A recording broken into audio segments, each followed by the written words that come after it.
Hello my dear friends and children। First दिन मैं आपको टेंस के बारे में कुछ जानकारी दिए थे, जिसमें प्रेजेंट टेंस का चारों रूप हम बता चुके थे। तो आज हम सेकेंड टर्म में पास्ट के फेज के में चलते हैं।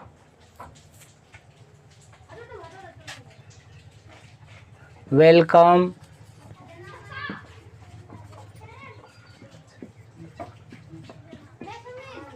Pankaj sir channel.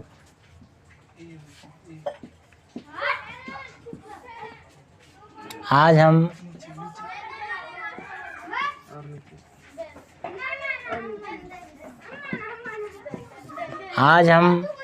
Past tense के बारे में जानकारी हासिल करेंगे।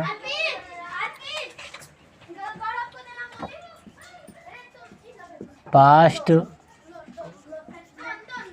टेंस के 4 भेद होते हैं।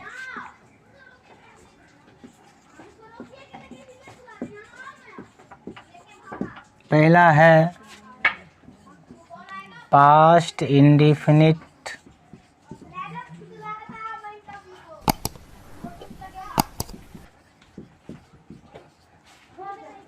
और सिंपल पास्ट।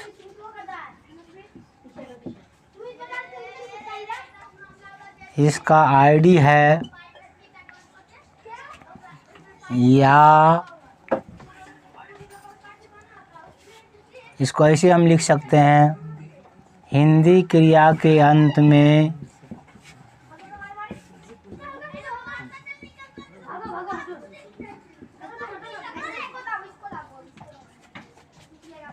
या ये ई अथवा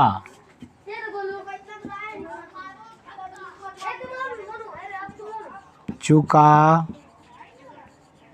चुके, चुकी लगा रहता है। यानी जिस हिंदी क्रिया के अंत में या ये अथवा चुका, चुके, चुकी लगा रहता है, तो हम समझ जाएंगे कि ये प्रेजेंट इंडेफिनिट टेंस है, यानी पास्ट इंडेफिनिट टेंस है। इसका रूल है, सबसे पहले इसमें सब्जेक्ट डालेंगे, इसके बाद वर्ब का दूसरा रूप यानी V2, और उसके बाद हम ऑब्जेक्ट डालेंगे। एज फॉर एग्जाम्पल,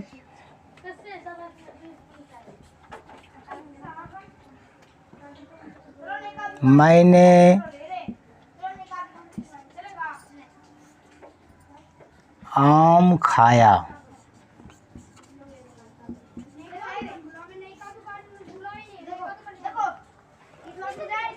इसका ट्रांसलेट क्या हो जाएगा?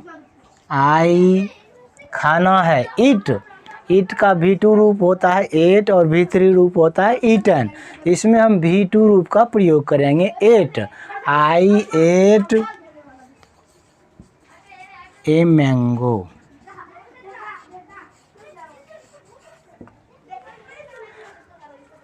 आई एट ए मैंगो, मैंने आम खाया।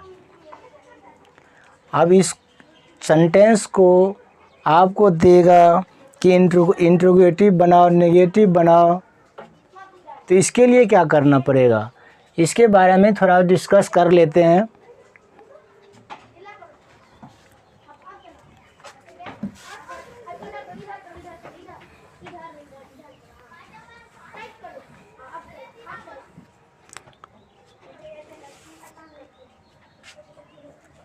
जैसे ये वाक्य है, आई एट ए मैंगो, ये हमारा कौन सा टेंस है? पास्ट इंडेफिनिट टेंस है। तो इसको हम इंट्रोगेटिव बनाएंगे। सबसे पहले इंट्रोगेटिव बनाने के लिए देखते हैं, यदि एक्सिलरी वर्ब होता है तो एक्सिलरी वर्ब को हम आगे करते हैं। यदि उसमें एक्सिलरी वर्ब नहीं होता है, प्रिंसिपल वर्ब होता है, तो उसके अनुसार भी हम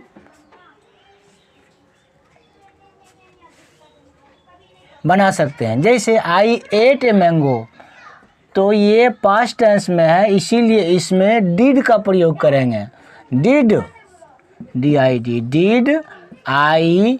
ज्यों ही हम डिड का प्रयोग करेंगे त्यों ही ये V2 रूप V1 में आ जाता है। Did I eat a mango, यहाँ प्रश्नवाचक चिन्ह दे देंगे। आई एट ए मैंगो, ये V2 रूप है, लेकिन इसको हम इंट्रोगेटिव कैसे बनाएंगे? इंट्रोगेटिव बनाएंगे, इसमें पास्ट टेंस का डू डिड यानी डिड का प्रयोग करेंगे। डिड आई और V2 का रूप ये V1 में आ जाता है। Did I ate a mango, यानी इसका हिंदी अर्थ क्या हुआ? क्या मैंने आम खाया। उसी तरह से हम बना सकते हैं did I not, did I not eat a mango, did I not eat a mango. ये भी प्रश्नवाचक चिन्ह है क्योंकि एक्सिलरी वर्ब आगे है। I did not eat a mango, इसका हिंदी अर्थ क्या हुआ? मैंने आम नहीं खाया। Did I not eat a mango, did I not eat a mango, इसका हिंदी अर्थ क्या होगा बताओ? Did I not eat a mango. अब देखो, ये देखना है, मैंने आम खाया, आई एट ए मैंगो, ये तो आसानी से बना लिया। लेकिन इसी वाक्य को हम थोड़ा सा घुमा करके आपको जब देते हैं, क्या मैंने आम नहीं खाया, तो आप सोचने लग जाते हो कि अब इसमें क्या लगेगा, कौन सा टेंस है। हालांकि ये इजी वे में है, बशर्ते रूल और आईडी, हर एक टेंस का रूल और आईडी जब हम याद रखते हैं तो सबसे पहले उसका आईडी पकड़ते हैं और आईडी के बाद जो है उसमें फट से जो रूल आता है वो लगा देते हैं और वो हमारा सेंटेंस पूरा हो जाता है। तो did I not eat a mango, क्या मैंने आम नहीं खाया। हिंदी में कितना डिफ़िकल्ट वाक्य है, लेकिन इंग्लिश में तो हम इजी वे में बोल देते हैं did I not eat a mango.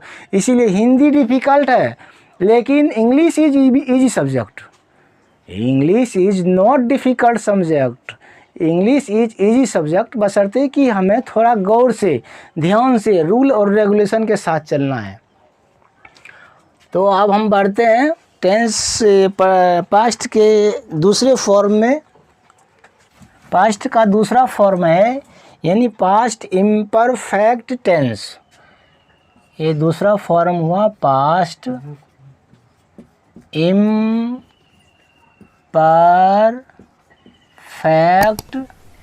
Tense. ये पास्ट टेंस का दूसरा रूप है। इसको भी देख लेते हैं कि इसका आईडी क्या है, कैसे पहचानेंगे ये पास्ट इम्परफेक्ट टेंस है। हिंदी क्रिया के अंत में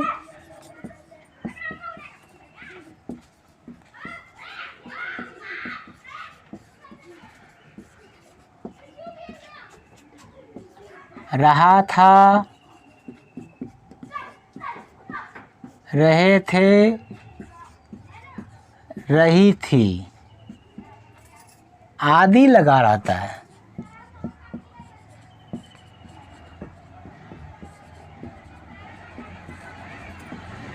तो हम समझ जाएंगे कि ये पास्ट इम्परफेक्ट टेंस है। जैसे वह पत्र लिख रहा था, तुम घर जा रहे थे, वे लोग टहल रहे थे। इस तरह का जो वाक्य होगा वो आएगा पास्ट इम्परफेक्ट टेंस में। अब इसका रूल क्या है, थोड़ा उस पर भी ध्यान दो। सबसे पहले तो हम सब्जेक्ट लगाएंगे, उसके बाद वाज वेयर का प्रयोग करेंगे, उसके बाद ये कंटिन्यूअस टेंस है इसीलिए वर्ब में आईएनजी लगाएंगे, उसके बाद ऑब्जेक्ट डालेंगे। अब ये ध्यान में रखना है कि वाज और वेयर का प्रयोग कहाँ होता है। इसे सामान्य तौर पर आप समझ लीजिए कि जिस वाक्य के अंत में था रहेगा उसमें हम वाज लगाएंगे याद के लिए, और जिस वाक्य के अंत में थे रहेगा उसमें हम वेयर लगाएंगे। यानी वाज किस सब में लगेगा, आई में लगेगा, ही, सी, इट, नेम, ये सही सब में आता है आपका वाज। और वेयर किस में आएगा, तो यानी कि ये सारे सिंगुलर हो गए, और जितने भी प्लूरल है उसमें वेयर का प्रयोग होगा। जैसे आई का प्लूरल हो गया वी, यू, दे, इसके साथ हम वेयर का प्रयोग करेंगे। तो समझ गया था वाज का प्रयोग किस में करेंगे, ही, आई, ही, सी, इट, नेम, यानी जिस हिंदी वाक्य के अंत में था रहेगा उसमें हम वाज का प्रयोग करेंगे, और जिस हिंदी वाक्य के अंत में थे, जैसे तुम जा रहे थे, वे लोग टहल रहे थे, तो उसमें हम वेयर का प्रयोग करेंगे। तो एज फॉर एग्जाम्पल देख लीजिए, एक I was going to market, मैं बाजार जा रहा था। इसको हम इंट्रोगेटिव कैसे बनाएंगे, तो वाज को आगे कर देंगे, was I going to market, ये इंट्रोगेटिव हो गया। इंट्रोगेटिव नेगेटिव कैसे बनाएंगे, तो was I not going to market, ये आपका हो गया इंट्रोगेटिव और निगेटिव, दोनों सेंटेंस इसमें है। इंट्रोगेटिव सेंटेंस भी है और निगेटिव भी है। और एक्यूरेट निगेटिव कैसे बनाएंगे, तो I was not going to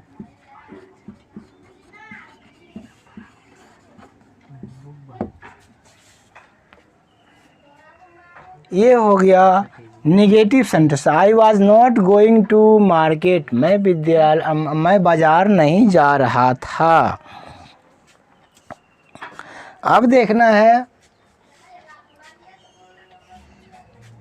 past का तीसरा रूप हो, यानी यहाँ तक तो आपको कोई प्रॉब्लम नहीं होना चाहिए। यदि प्रॉब्लम हो तो हम इसको दोबारा बता सकते हैं, ऐसे एक बार आप समझ लो। जैसे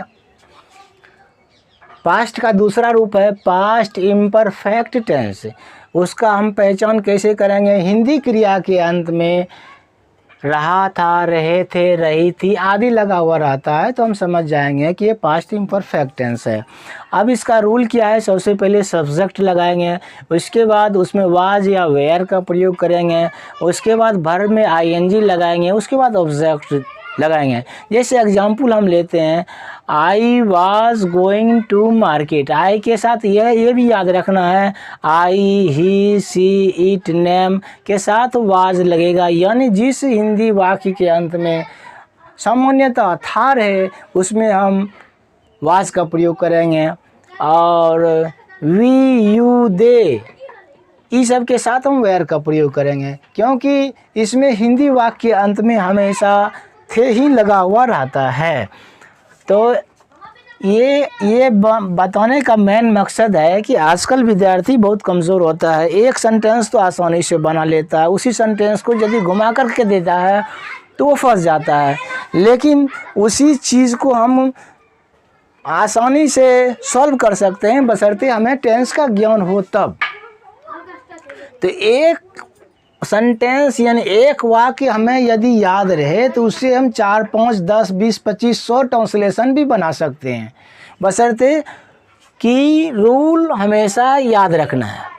तो आगे बढ़ते हैं। इसके बाद पास्ट का तीसरा रूप बताते हैं।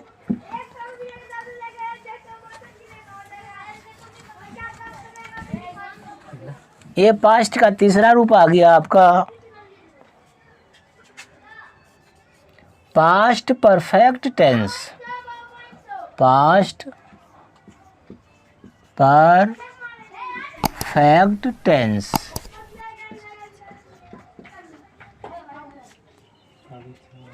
इसका आईडी क्या होता है? आईडी पर थोड़ा ध्यान दें। आईडी होता है चुका, हिंदी क्रिया के अंत में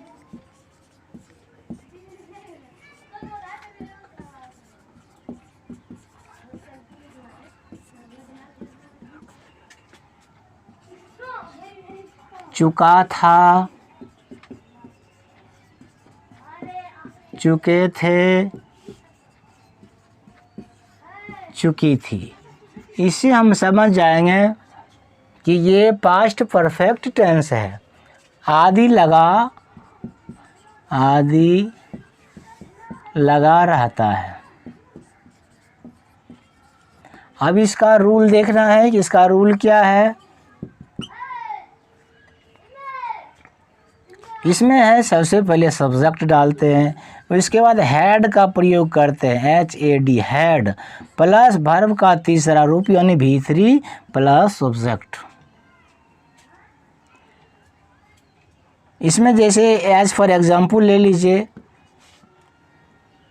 वह विद्यालय जा चुका था। अब ये देखना है वह यानी ही, और सब में हैड लगेगा। जितना भी सब्जेक्ट है सारे में हैड का प्रयोग होगा, क्योंकि एक ही विकल्प है इसमें हैड का। अब देखना, he had gone to school. He had gone to school, वह विद्यालय जा चुका था। अब इस वाक्य को हम दूसरे रूप में इंट्रोगेटिव में, निगेटिव में, इंट्रोगेटिव निगेटिव में कैसे बदलेंगे? तो इजी वे है कि हेल्पिंग वर्ब को आगे कर। यदि हेल्पिंग वर्ब रहे तो हेल्पिंग वर्ब को आगे कर हम जो है इंट्रोगेटिव सेंटेंस बना सकते हैं, और निगेटिव नॉट का प्रयोग करके हम निगेटिव बना सकते हैं। जैसे इसमें हेल्पिंग वर्ब हैड है। अब ये समझना है कि हेल्पिंग वर्ब ए प्रिंसिपल वर्ब। तो आगे बताएंगे, ऐसे थोड़ा देर के लिए समझ लो कि is, am, are, was, were, has, have, जितने सारे वर्ब्स हैं जो सब्जेक्ट के बाद लगते हैं वो सारे हेल्पिंग वर्ब हुए। और प्रिंसिपल वर्ब वो है जो मुख्य रूप से दर्शाता है कि क्या करता है, जिसमें ना लगा हुआ रहे वही समझ लेना है कि ये प्रिंसिपल वर्ब है। जैसे खाना, पीना, उठना, बैठना, जाना, टहलना, ये सब प्रिंसिपल वर्ब है। तो हेल्पिंग वर्ब समझ गए। हेल्पिंग वर्ब हुआ जो सब्जेक्ट के बाद सहायक रूप से आता है, वो हमारा हेल्पिंग वर्ब होता है। तो ये हेल्पिंग वर्ब इसमें हैड है, हैड को आगे किए, ठीक है, हैड, उसके बाद सब्जेक्ट डालेंगे, had he gone to school. ये आसानी से हमारा इंट्रोगेटिव सेंटेंस बन गया, यानी प्रश्नवाचक वाक्य बन गया। Had I gone to school, यानी कि क्या मैं विद्यालय जा चुका था। Had I not gone to school ऐसे भी बना सकते हो, हैड ही दे दो, had he not gone to school, had he not gone to school. ये देखो, ये इंट्रोगेटिव सेंटेंस भी है और निगेटिव है, यानी इंट्रोगेटिव प्लस निगेटिव दोनों सेंटेंस है। और उसके बाद इसको हम निगेटिव डायरेक्ट कैसे बनाएंगे, तो he had not gone to school, he had not gone to school. Understand.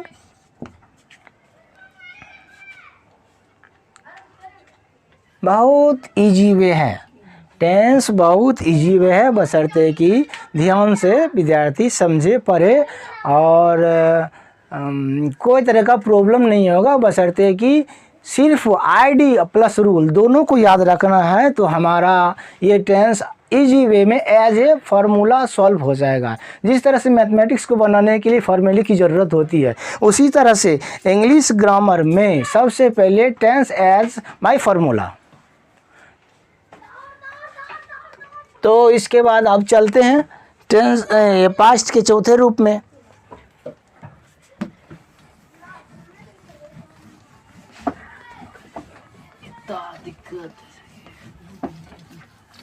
ये पास्ट का चौथा रूप है past perfect continuous tense. Past perfect continuous.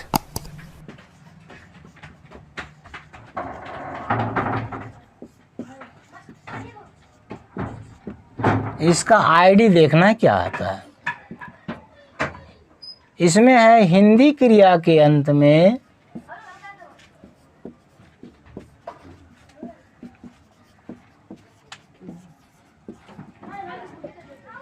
आ रहा था, आ रहे थे, आ रही थी।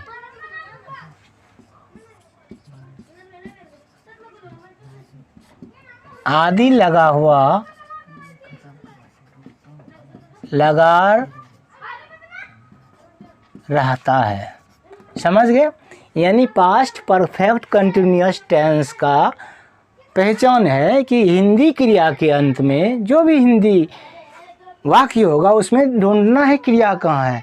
तो हिंदी क्रिया उसमें जो क्रिया है यानी वर्ब जो प्रिंसिपल वर्ब है उसमें ये ध्यान रखना है कि हिंदी क्रिया के अंत में आ रहा था, आ रहे थे, आ रही थी आदि हुआ लगा हुआ रहेगा तो हम समझ जाएंगे कि ये पास्ट परफेक्ट कंटिन्यूअस टेंस है। तो इस टेंस को बनाने के लिए हम रूल है, सबसे पहले सब्जेक्ट लगाएंगे, इसके बाद क्या लगाएंगे, हैड बीन प्लस वर्ब में आईएनजी लगाएंगे। इसमें भी फॉर और सिंस का प्रयोग होता है, प्लस ऑब्जेक्ट। ये पास्ट परफेक्ट कंटिन्यूअस टेंस का रूल हम देखते हैं। इसमें है subject plus had been plus verb में ING plus for since plus O. यानी कि हर एक टेंस प्रेजेंट परफेक्ट कंटिन्यूअस हो या पास्ट परफेक्ट कंटिन्यूअस हो या फ्यूचर परफेक्ट कंटिन्यूअस टेंस हो, सारे में कंटिन्यूअस टेंस में फॉर सिंस का प्रयोग होता है। तो इसको हम एक एज फॉर एग्जांपल लेते हैं। वह 10 वर्षों से इस विद्यालय में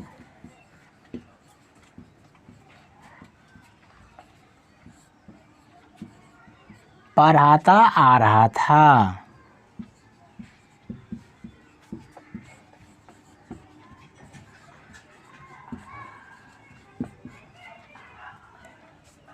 इसको हम कैसे बनाएंगे, he had been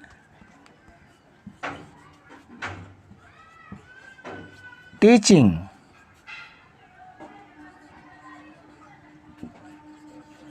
he had been teaching in this school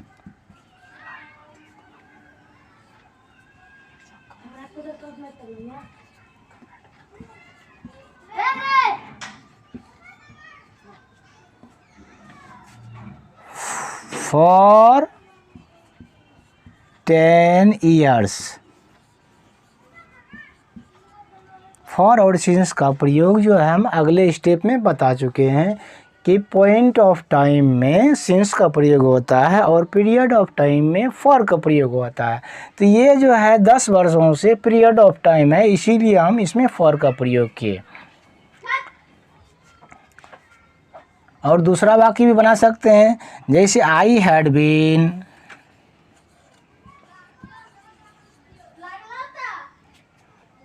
reading a book